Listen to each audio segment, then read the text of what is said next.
ബിസയർ at beautiful. ഒറ്റ വാക്കിൽ poor തിങ്സിനെ ഇങ്ങനെ പറയാം: സെൽഫ് ഡിസ്കവറിയെ പറ്റി ഇത്രയും നല്ല സിനിമ വേറെ ഉണ്ടോയെന്നറിയില്ല. ഒന്നും അറിയാത്ത പിഞ്ചു കുഞ്ഞിൻ്റെ മാനസികാവസ്ഥയിൽ നിന്ന് പക്വമതിയായ സ്ത്രീയിലേക്കുള്ള പരിണാമത്തിൻ്റെ പ്രയാണം. വിയേഡ് ഭാവനയും യുണീക്ക് സ്റ്റോറി ടെല്ലിങ്ങും ഇഷ്ടമാണോ? നിങ്ങളുടെ കപ്പിലെ ചായയാണിത്. സ്കോട്ടിഷ് സാഹിത്യത്തിൻ്റെ നവോത്ഥാനത്തിൻ്റെ അപ്പോസ്തലൻ അലാസ്റ്റിയർ ഗ്രേയുടെ വിഖ്യാതമായ നോവലിൻ്റെ അഡാപ്റ്റേഷൻ.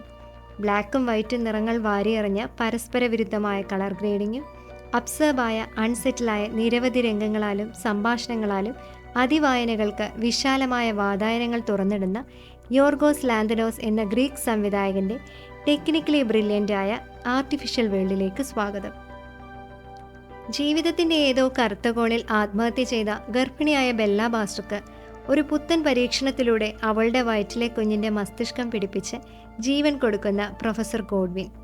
ഡീപ്പ് കോംപ്ലക്സ് ക്യാരക്ടറായി പകരം വയ്ക്കാനില്ലാത്ത ഓസ്കാർ പ്രകടനവുമായി കവി ഉദ്ദേശിച്ച വിയേഡ്നെസ് എല്ലാം പെർഫെക്റ്റായി കൊടുത്ത് സിനിമയുടെ സോളായി മാറി എമ്മ സ്റ്റോണിൻ്റെ ബെല്ല ബാസ്റ്റർ. ആലിഗറിയാലും ആക്ഷേപഹാസ്യത്താലും സമ്പന്നമെങ്കിലും മെയിൻ സ്ട്രീം സിനിമയിൽ ഇത്രയധികം 18+ കണ്ടന്റുകൾ ചുരുക്കമാണ്. റേറ്റഡ് ആണ്. എൻ്റർടൈൻമെൻറ്റ് പർപ്പസിനായി കാണാതിരിക്കുക. മുൻപും ഇത്തരം സിനിമകൾ ചെയ്തിട്ടുണ്ടെങ്കിലും poor things is his magnum opus.